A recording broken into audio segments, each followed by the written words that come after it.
Particular shape, support and protection to the plant cell. Function क्या है cell wall का? ये हार्ड है, इलास्टिक है या पोरस भी है, तो वो एक शेप देती है, प्लांट को सपोर्ट भी करती है और प्लांट को साथ साथ प्रोटेक्ट भी करती है। This layer is form from live cell. The cell that Robert Hooke saw in the section of cork or those of the mastic are dead cell in which we can see the cell wall. तो cell wall और cell membrane में क्या difference है वो आपको बताना है। What do you think is the role of cell wall in plant cell? Role of cell wall, तो यहाँ से आप लिखोगे पूरा यहाँ तक, answer number 2। Cytoplasm. Cell membrane delimit the extent of cytoplasm, forming a boundary of it. All other parts of the cell like mitochondria, plastid, endoplasmic reticulum, nucleus, etc. are found in cytoplasm. Thus the cytoplasm is a basic fluid. Cytoplasm is a basic fluid in which stored secretory, excretory substances. Water content of the cytoplasm is usually large. Cytoplasm एक liquid है जो कि cell के अंदर present होता है और उस लिक्विड में सेल के बहुत सारे पार्ट्स लाइक माइटोकॉन्ड्रिया है, प्लास्टिक है, एंडोप्लाज्मिक रेटिकुलम है, न्यूक्लियस है, ये सारे आपको साइटोप्लाज्म में देखने को मिलते हैं। साइटोप्लाज्म क्या करता है? स्टोर करता है, सीक्रेट करता है और एक्सक्रेटरी सब्सटेंस भी साइटोप्लाज्म में ही प्रेजेंट होते हैं। साइटोप्लाज्म में वाटर का कंटेंट यानी वाटर का परसेंटेज ज़्यादा होता है। Nucleus. Robert Brown saw a structure in the centre of the cell which he name nucleus. Cell के एग्जैक्ट सेंटर में रॉबर्ट ब्राउन को एक कुछ दिखा और उन्होंने उसको नाम दिया है nucleus in the year 1831। This is very important part of the cell और सेल का सबसे इम्पॉर्टेंट पार्ट है nucleus. There are thread like structure inside the nucleus. उस न्यूक्लियस के अंदर क्या है? थ्रेड लाइक स्ट्रक्चर्स होते हैं,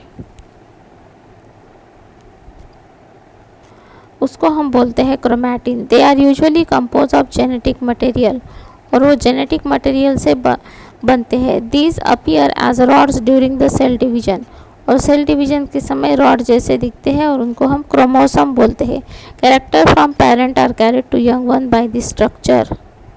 मतलब आपके मदर फादर जैसे कुछ गुण या दिखने में ये सब आप में आता है। This is due to chromosomes. Nucleus control and coordinate all functions of the cell.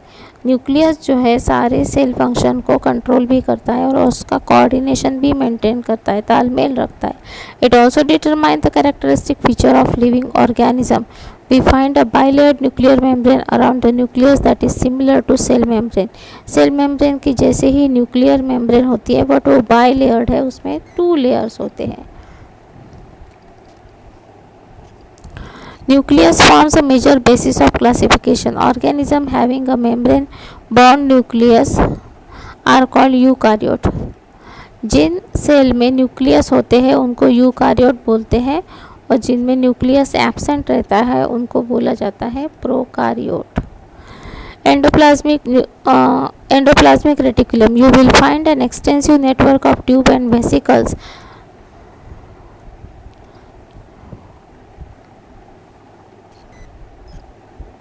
Tube और वेसिकल का जालीदार स्ट्रक्चर आपको जो दिख रहा है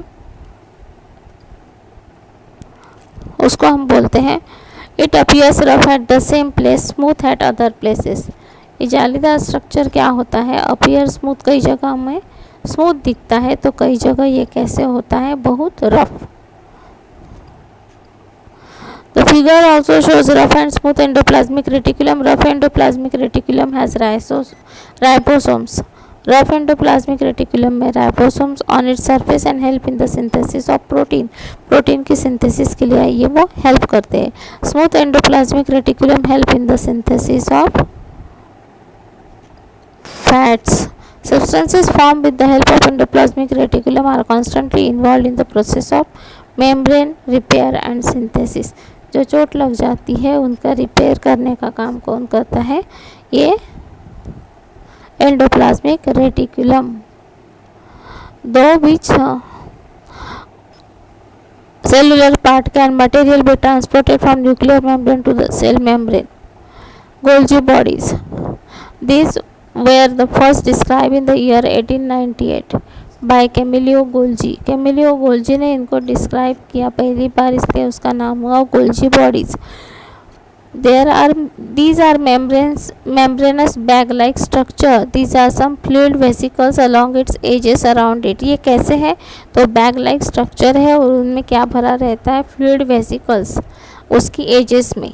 The protein synthesized by ribosomes are sent to Golgi bodies. जो राइबोसोम में प्रोटीन तैयार हो गया है वो गोल्जी बॉडी में आता है for packing vesicles before transport to other site inside the cell और outside it. The number of Golgi bodies vary from cell to cell.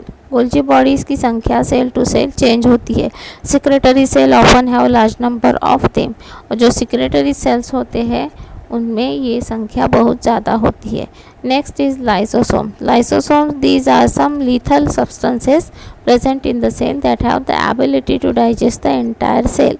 ये लाइसोसोम जो है वो एक लीथल सब्सटेंस है, उसमें लेकिन एबिलिटी होती है कि पूरे के पूरे सेल को डाइजेस्ट करने की. How is it that cell is not affected by them normally. But वो सेल को कोई नुकसान नहीं पहुंचाता है. Which were found to be membrane bound bodies that contain lethal substances. इनमें जो सब्सटेंसेस रहते हैं वो सेल को हार्म नहीं करते हैं. Thus normal condition this substances they are not in contact with other substances. Normal condition में ये लिथल सब्सटेंसेस दूसरे सेल सब्सटेंसेस के कॉन्टैक्ट में नहीं रहते हैं. The lysosome destroy certain substances that are produce in the cell और may gain entry into them that are harmful. Lysosome themselves may be destroyed in this process. Lysosome क्या करता है? ऐसे सब्सटेंस को अंदर आने ही नहीं देता है. They are also capable of digesting the whole cell. They are called suicidal bags. वो पूरे सेल को खा सकते हैं, इसलिए कभी कभी उनको सुसाइडल बैग्स भी कहा जाता है. बट लाइसोसोम क्या करता है? खुद डिस्ट्रॉय हो जाएगा बट बॉडी को हार्म नहीं पहुंचने देता है. वैक्यूल्स का मतलब होता है small empty space fluid filled bodies of various shape that usually contain storage product called vacuoles. Term vesicle used earlier represent very small vacuoles. Usually animal cell have smaller vacuoles as compared to plant cell. Vacuoles क्या है? fluid filled bodies. कोई liquid से भरी हुई जो body रहती है जिनका शेप अलग अलग रहता है उनको हम कंटेन स्टोरेज प्रोडक्ट, उनमें स्टोरेज प्रोडक्ट रहता है, उनको हम बोलते हैं वैक्यूल्स. वैक्यूल्स जो है उसका शेप एनिमल सेल का कम छोटा रहता है बट प्लांट सेल का बड़ा रहता है. Function of endomembrane system. The function of this system. Ribosome attach to the walls of the endoplasmic reticulum. Ribosome किसको अटैच है? walls of endoplasmic reticulum during the process of protein synthesis. The synthesized protein molecule enter the cavity of endoplasmic reticulum. Small vesicles from the endoplasmic reticulum carries this protein molecule to the Golgi bodies. होता क्या है? ये endoplasmic reticulum को ribosome attach है. वो ribosome क्या करते हैं? प्रोटीन का सिंथेसिस.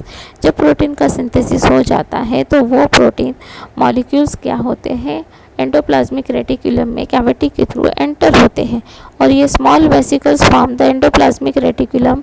और वो कहाँ लिए जाते हैं? जो स्मॉल वेसिकल्स फॉर्म होते हैं एंडोप्लाज्मिक रेटिकुलम में वो प्रोटीन को कैरी करते हैं. कहाँ कैरी करते हैं? To the Golgi bodies. Here packaging of the nucleus. यहाँ पे क्या होता है? Molecules done in such a manner that protein may be transported together and may not be damaged during transport. और उसको अदर पार्ट के लिए पहुंचाने के लिए वहाँ पैकेजिंग होता है और इस तरह से होता है कि दूसरी बॉडी उससे सफ़र ना हो. These are then transported to other part of the cell like nuclear membrane. These are used for different purposes like repair and construction of different parts or the material secreted out of the cell for other purposes. ये जो protein है ये हमें help करता है हमारी cell यदि damage हो गई है तो उसको ठीक करने में उसका मेन काम रहता है. Function of endomembrane system. Thank you.